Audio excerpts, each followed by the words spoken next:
Hello happy mummies and daddies, welcome back to my channel mommy and Twisha. Parents कितने भी attentive ही क्यों ना हो जाए, लेकिन मुझे लगता है कि शायद ही ऐसा कोई बेबी होगा जो एक ना एक बार सोफा, बेड या फिर चेयर से गिरा ना हो। हम पेरेंट्स जो है अपने बेबीज का बहुत ही अच्छे से ध्यान रखते हैं, लेकिन जब बेबी जो है जब वो 4-5 महीने का हो जाता है और जब वो क्रॉल करना स्टार्ट कर देता है और अगर हम उसको जो है बेड के एक कॉर्नर पर भी बिठा दें तो वो क्रॉल करते करते ना बेड के किनारे पर आ जाता है, तो उसके जो गिरने के चांसेस होते हैं वो काफ़ी ज़्यादा होते हैं। तो आज ये वीडियो मैं इसी टॉपिक पर बना रही हूँ कि अगर आपका बेबी कभी भी बेड से गिर जाता है तो हमें उस केस में क्या करना चाहिए और ऐसी कौन सी सिचुएशन होती है जिसमें हमें इमीडिएटली डॉक्टर्स के पास जाना चाहिए और हमें उस सिचुएशन में क्या करना चाहिए। तो अभी वीडियो को फटाफट से स्टार्ट करते हैं और अगर वीडियो पसंद आए तो इसको लाइक ज़रूर कीजिएगा और साथ ही न्यू मॉमीज़ के साथ शेयर भी कीजिएगा और सब्सक्राइब करना तो आप लोगों को भूलना ही नहीं है। तो जो फर्स्ट इम्पॉर्टेंट पॉइंट आप लोगों को जानना है वो है कि बेबीज जब बेड से गिरते हैं तो बहुत ही रेयर केसेस ऐसे होते हैं जिसमें जो है जब बच्चा बेड से गिरता है या चेयर से, सोफे से, थोड़ी सी ऊंचाई वाली जगह से अगर वो गिरता है तो बहुत ही रेयर केसेस ऐसे होते हैं कि जिसमें जो है बेबी को एक सीरियस इंजरी हो या कोई सीरियस प्रॉब्लम हो जाए। इसका रीज़न ये होता है कि बेबीज़ के जो टिश्यू होते हैं वो रीजनरेट होते रहते हैं और वो बहुत ही जल्दी से रिकवर होते हैं। और हम एल्डर्स के कंपैरेटिवली जो है बेबी की बोन्स जो होती है ना वो काफ़ी ज़्यादा फ्लेक्सिबल होती हैं, इसीलिए बेबीज़ को मतलब काफ़ी कम चांसेस होते हैं कि उनको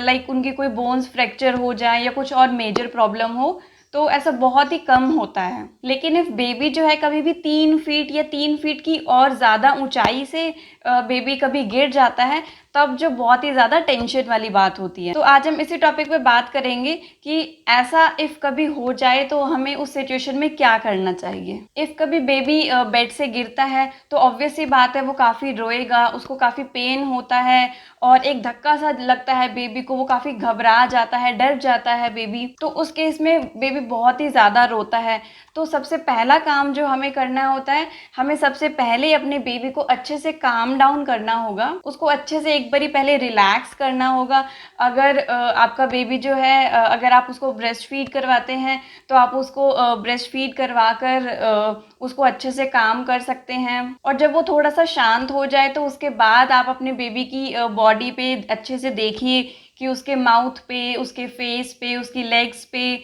कि कहीं पे उसको कुछ लगी तो नहीं है या कहीं से कुछ ब्लीडिंग तो उसको नहीं हो रही है। अगर आप कहीं पर देखते हो कि उसके नोज से या उसके हेड से, माउथ से कहीं से भी कोई छोटी सी भी ब्लीडिंग आपको नज़र आती है तो उस केस में आपको इमीडिएटली डॉक्टर के पास जाना होगा।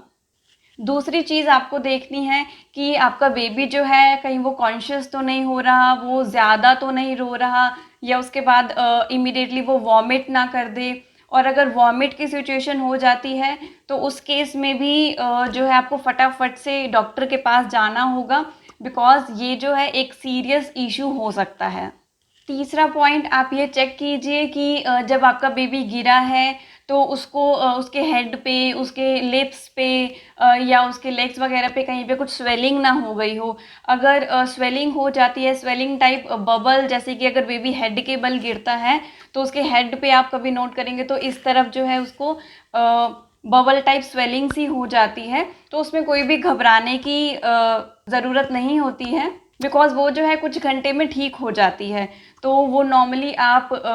लाइक आइज़ की सिकाई करके भी आप उसको अच्छे से रिलैक्स कर सकते हैं बेबी को, या जो ट्रेडिशनल मेथड से हम लोग जैसे कि कहीं पे फूल जाता है तो उसको अच्छे से प्रेस करके भी वो जल्दी से ठीक हो जाता है। और जब आप बेबी की आइज़ क्यूब से सिकाई करते हैं तो जनरली बेबीज़ नहीं करवाएंगे, बिकॉज आइज़ बहुत ठंडी सी भी होती है और बेबीज़ इतनी इजीली नहीं करवाते हैं। तो अगर आप बेबी को फीड करवा रहे हो तो फीड करवाते करवाते आप जो है उनको आइस की सिकाई कर सकते हैं। और एक सबसे इम्पॉर्टेंट बात, कई बार क्या होता है कि जब बेबीज़ बेड से गिर जाते हैं तो उनको इंटरनल ब्लीडिंग होती है और हम पेरेंट्स जो है वो नहीं समझ पाते हैं। तो हमें उस केस में बेबीज़ को एटलीस्ट 24 से 48 आवर्स तक, मतलब 2 दिन तक हमें एटलीस्ट अपने बेबीज़ को बेबीज पे आई रखनी होती है कि लाइक हमें उनको कॉन्टिन्यूसली वॉच करना होगा कि कहीं उनकी लाइक नोज से या उनके लिप्स से, आईज से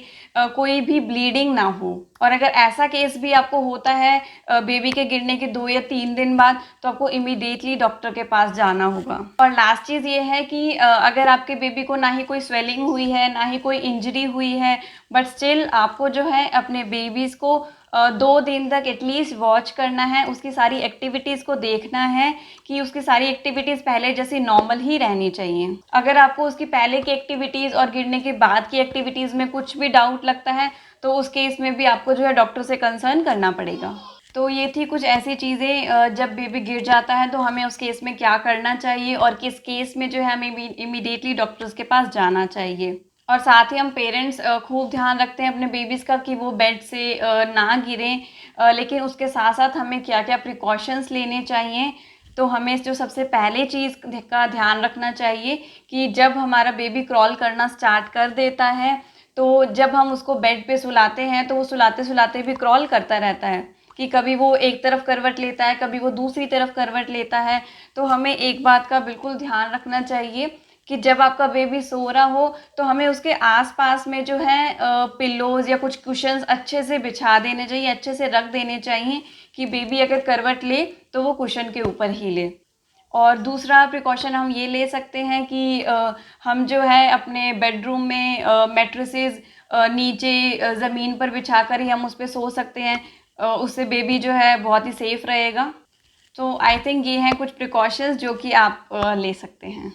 सो आई होप आप लोगों को ये वीडियो बहुत ही पसंद आई होगी, काफ़ी इन्फॉर्मेटिव लगी होगी आप लोगों को ये वीडियो। तो गाइस, अगर वीडियो अच्छी लगी तो ज़रूर लाइक करें और साथ ही न्यू मॉमीज़ के ज़रूर शेयर करें और सब्सक्राइब करना तो गाइस भूलिएगा ही मत। तो फटाफट जाइए और चैनल को सब्सक्राइब कीजिए। चैनल का नाम है मॉमी एंड त्विशा।